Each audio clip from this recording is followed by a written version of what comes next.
დაუბრუნდით პირდაპირ ეთერში რადიო იმედს უსმენთ FM 105.9-ზე და ვსაუბრობ ძალიან საინტერესო თემაზე, რომელსაც ოფიციალური დასახელებით ქვია ირაკლი ფარჯიანის სახელობის ხელოვნების ნიმუშების კვლევისა და ექსპერტიზის ლაბორატორია.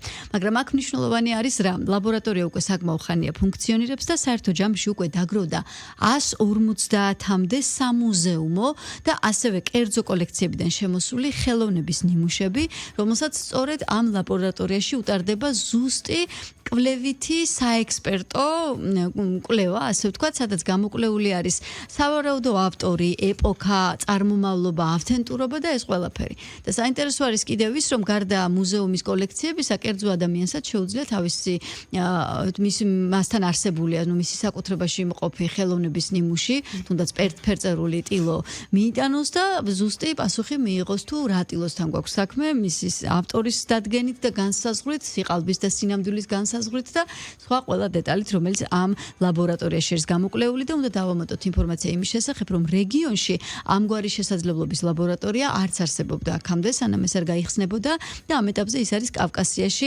ერთადერთი კვლევითი საექსპერტო ცენტრი.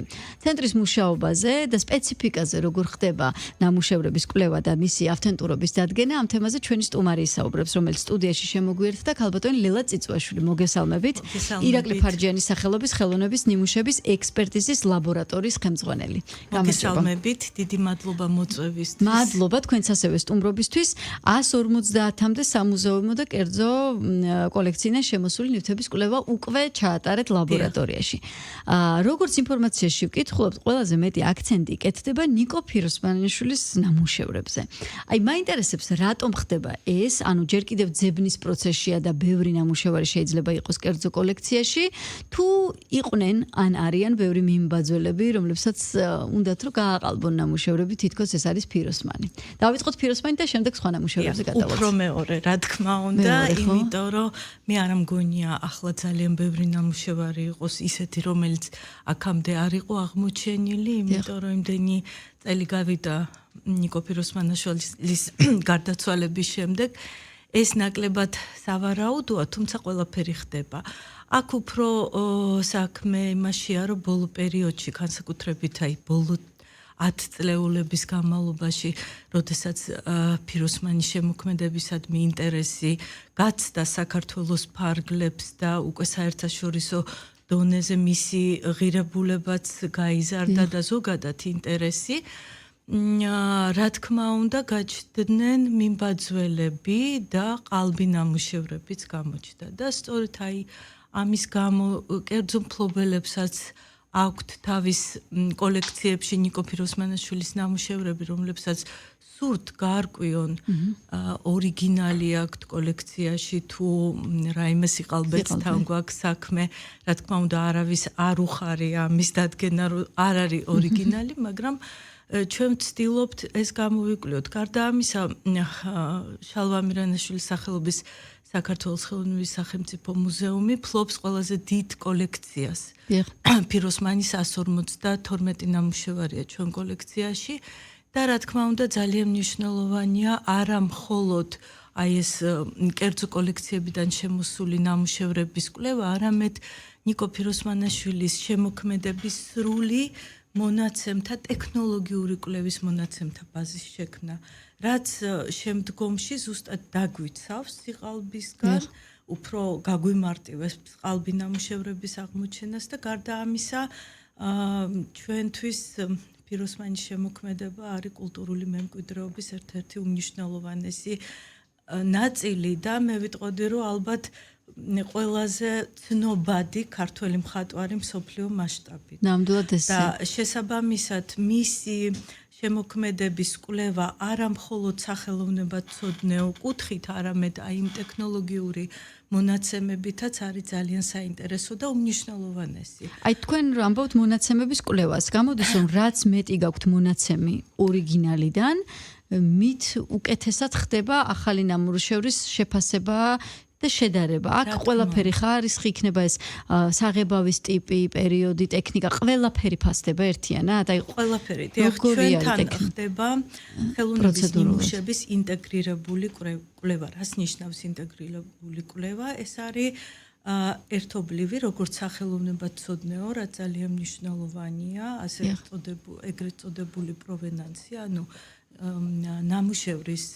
ნამუშევრის ისტორია, საიდან არის წარმომავლობა, საიდან არის შემოსული, რა პერიოდშია შემოსული, რა ისტორია გააჩნია მუზეუმში, ლეგენდასაც ვუწოდებთ ამას.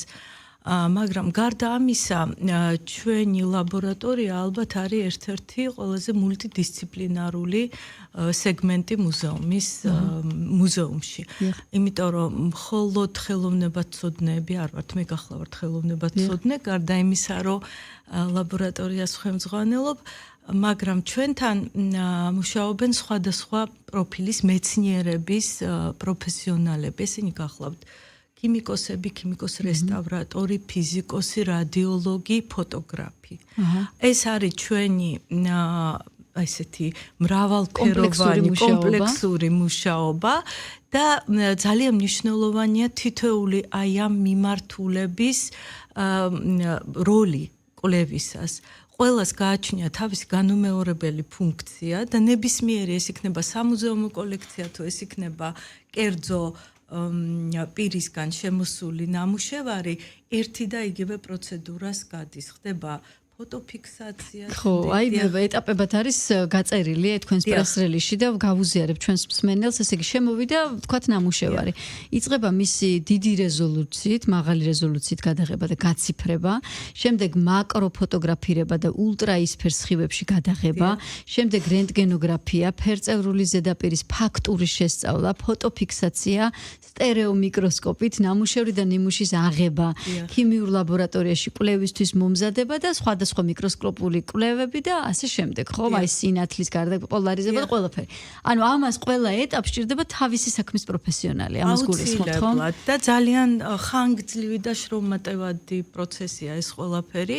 ეს იწყება ლაბორატორია 550 კვადრატულ მეტრზეა განთავსებული და სხვადასხვა სივრცეებია, როგორც პროფესიონალურად მოწყობილი ფოტოსტუდია და ყველაფერი იწყება იქიდან, იმიტომ რომ ჩვენ რომ სწორი წარმოდგენა შევიქმნათ ნამუშევრის მდგომარეობაზე და შემდგომ საიდან უნდა ავიღოთ კონკრეტულად ნიმუშები, აუცილებელია ულტრაისფერი ლუმინესცენციით შევისწავლოთ ნამუშევარი და ხდება ასევე ფოტოგადაღება, რომ შემდგომში სამუშაო პროცესში ხელი შეგვიწყოს.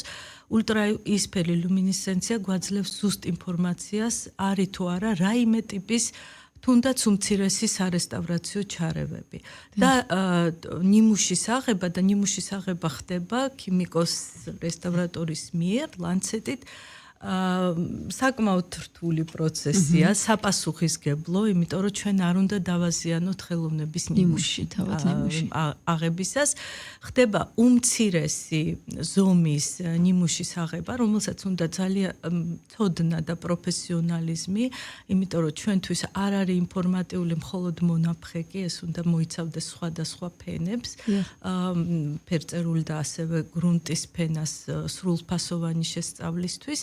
და ამავდროულად არ უნდა დავაზიანოთ ნამუშევარი, როცა გვეძლევა საშუალება კიდეებიდან ავიღოთ ეს იდეალურია, მაგრამ ზოგჯერ ის კონკრეტული პიგმენტი და დავამატებრო სრულფასოვანი კვლევისთვის ყველა საღებავის ფერი უნდა იქნას შესწავლილი.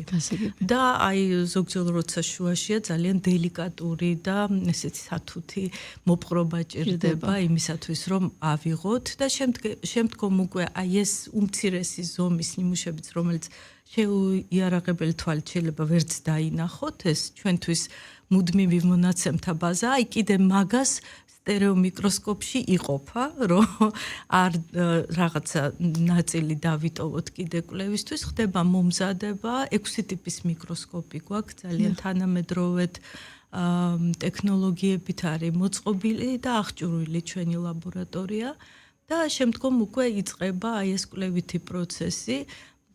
ნაწილი ინახება ბაზაში და ნაწილი მიდის კვლევისთვის.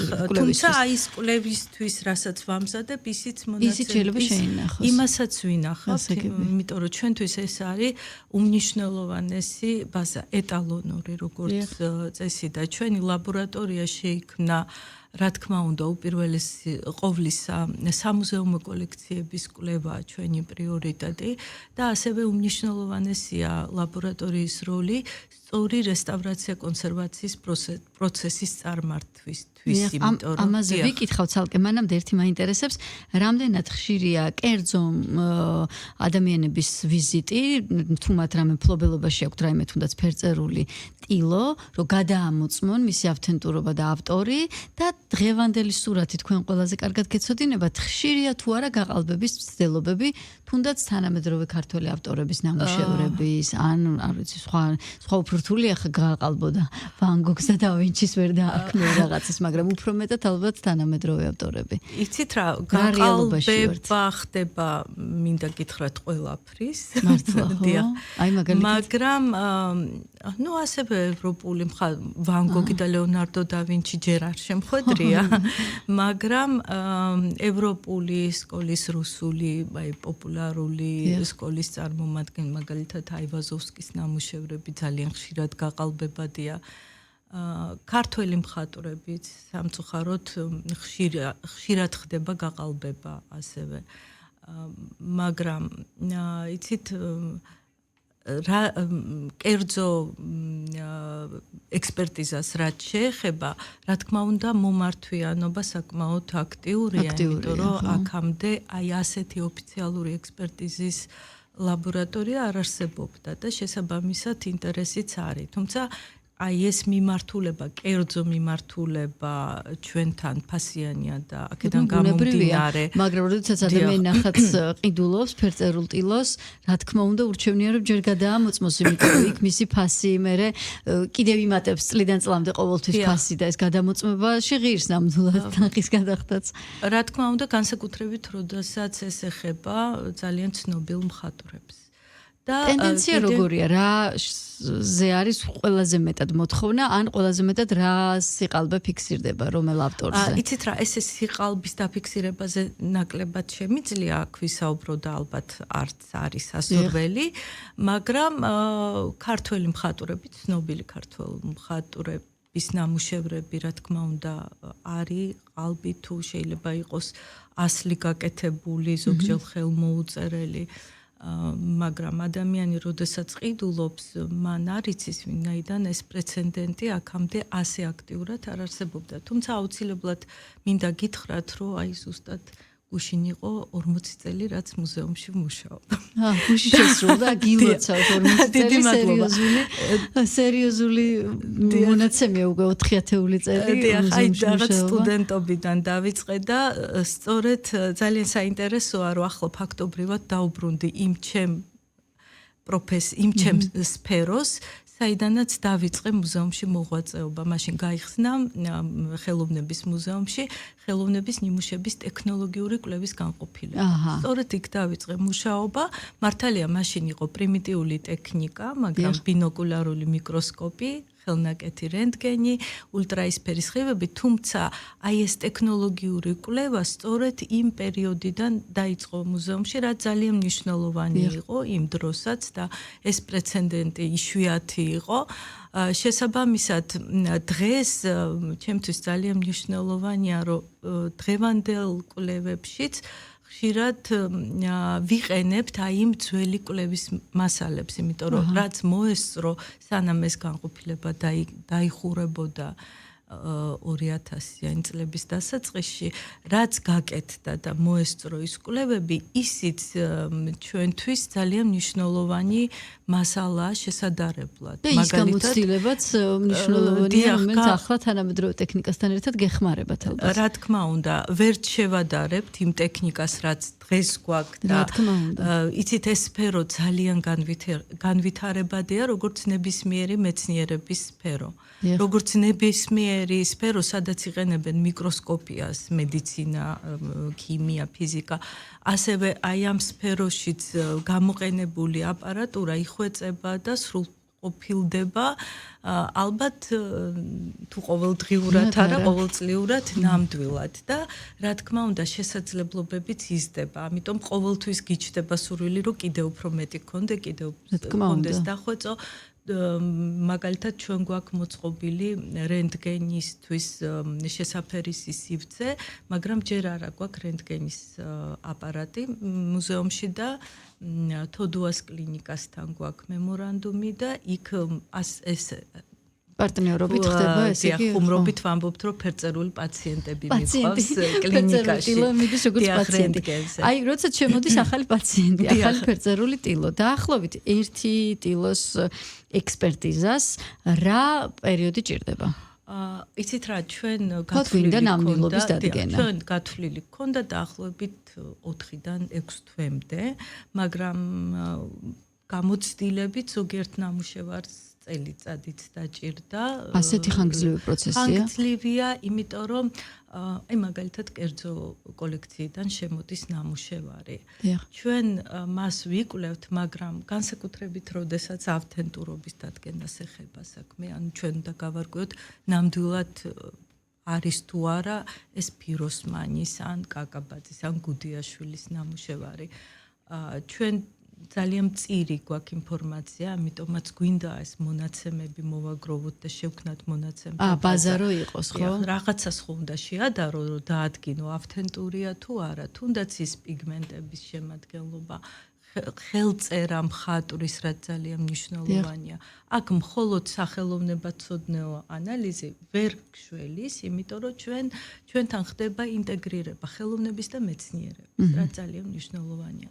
და ამისათვის გვჭირდება მონაცემები და რომ დავადგინოთ, აი მაგალითად ერთი ნამუშევარი თუ შემოდის, ზოგჯერ შეიძლება 5-დან 8 ნამუშევრამდე სამუზეუმო კოლექციაში, როდესაც გვაქვს ავთენტური ნამუშევრები, იგივე პერიოდის დაახლოებით თუ ვარაუდობთ რა პერიოდია, იმიტომ რომ მხატვრის ხელწერაც სხვადასხვა ეტაპებზე იცვლება. ხელწერაც და პიგმენტებიც. და შესაბამისად, აი იგივე პერიოდის რაღაც აი ამ წრის ნამუშევრების იგივე პროცედურა ხდება, რაც ძალიან ახანგრძლივებს კვლევის პროცესს, მაგრამ ამის გარეშე ჩვენი პასუხი ვერ იქნება სრულფასოვანი. ხანდახან არის ესეთი შემთხვევებიც, რომ ჩვენ დადასტურებით ვერ ვამბობთ არის თუ არა ის ავტორი. ვერც ვუარყოფთ, მაგრამ ვერც ვამბობთ დადასტურებით. შეიძლება უარყოფა არ მოხდეს, მაგრამ დადასტურებაც არ ხდება. დადასტურებაც არ ხდება. არის ეგეთი შემთხვევები, როდესაც ვცდილობთ ჩვენ მაქსიმალ რატო არის იცით კიდე ძალიან ხანგრძლივი პროცესი ვცდილობთ ყველა სამეცნიერო თუ პოპულარული ლიტერატურა, ინტერნეტ-წყარო, არქივები, ფოტოარქივები, ყველგან მოვიძიოთ ინფორმაცია. იქნება ეს ნამუშევარი სადმე ფიქსირდება. რა თქმა უნდა. ან რამე გამოფენაზე იყო გატანილი. გამოფენაზე ძალიან გვეხმარება, აი ახლა ხანს ხონდა ეგეთი შემთხვევა, ხელოვნების მუზეუმში და იგივე ჯანაშიას მუზეუმში მაგალითად არსებული ფოტოარქივები. სადაც არის დაფიქსირებული ძველი ექსპონატები, ეს განსაკუთრებით ეხება ისეთ ექსპონატებს, რომელზეც შეიძლება ვარაუდი ქონდეს, რომ ეს სამუზეუმო ექსპონატია.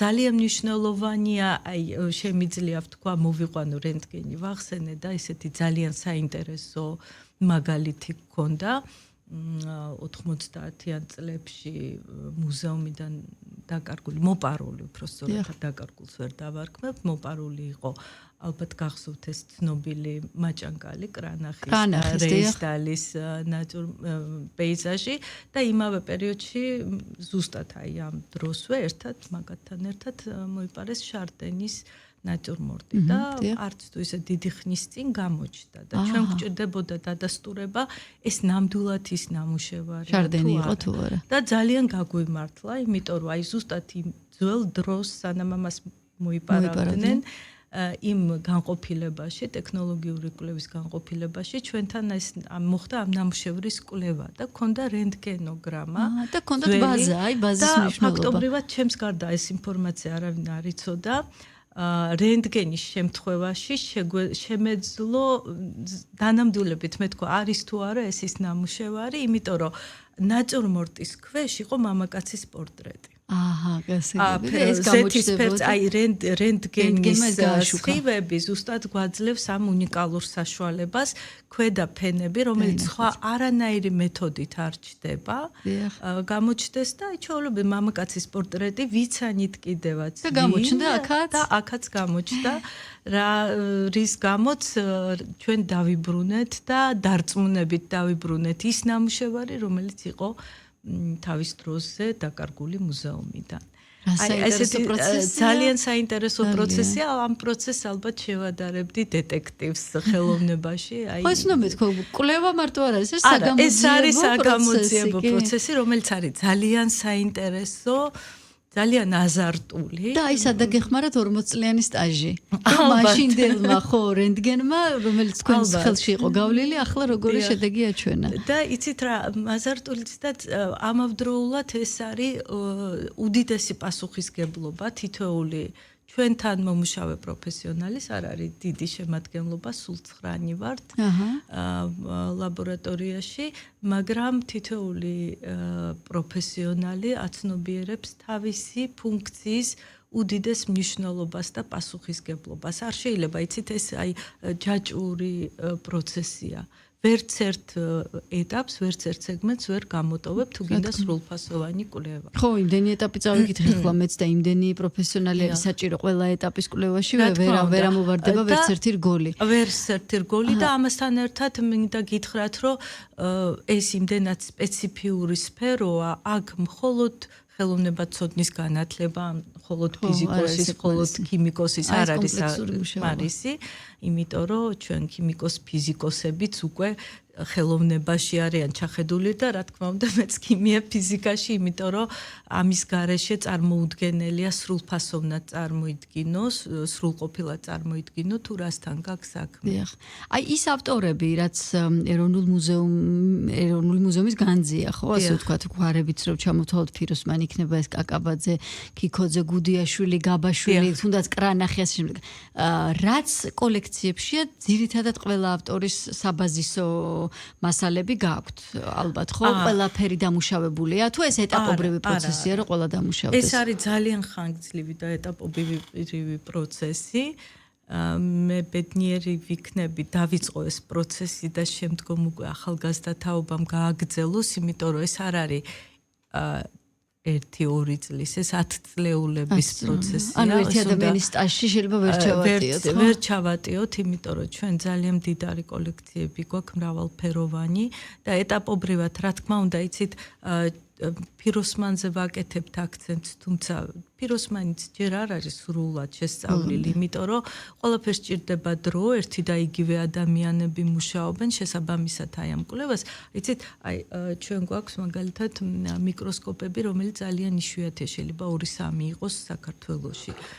რამანის ოპტიკური მიკროსკოპი, რომელშიც ლაზერის სხივებით ხდება კვლევა და ეს კვლევა, მიკროსკოპული კვლევა გვაძლევს ინფორმაციას პიგმენტების შესახებ და უკვე უნდა იპოვო აი ეს ერთი პაწაწინა ნიმუში და ამის ფოტო გადაღება რო ხდება, ნიმუში არის აბსტრაქტული ულამაზესი ფერწერა გეგონებათ, ისეთი ლამაზია აი ამ მიკროსკოპში ჩახედავთ? არც ეს ჩვენ ეკრანზე ვხედავთ, არ არის ეს დახურული მიკროსკოპია, რომელსაც ესე ვერ ჩაიხედავ, მაგრამ შუქდება ეკრანზე. ეკრანზე ვხედავთ გამოსახულებას და ამის ფიქსაცია, იმიტომ რომ ათობით და მაგალითად ელექტრონული მიკროსკოპი 100,000-ობით ადიდებს, გადიდების უნარი აქვს და როდესაც ხედავ აი ამ ნაწილაკს რაღაც საოცარი ფერებია, პიგმენტს გააჩნია, მაგრამ იმისათვის რომ იპოვონ სპექტრი ჩვენმა ქიმიკოსებმა გაზომვის დროს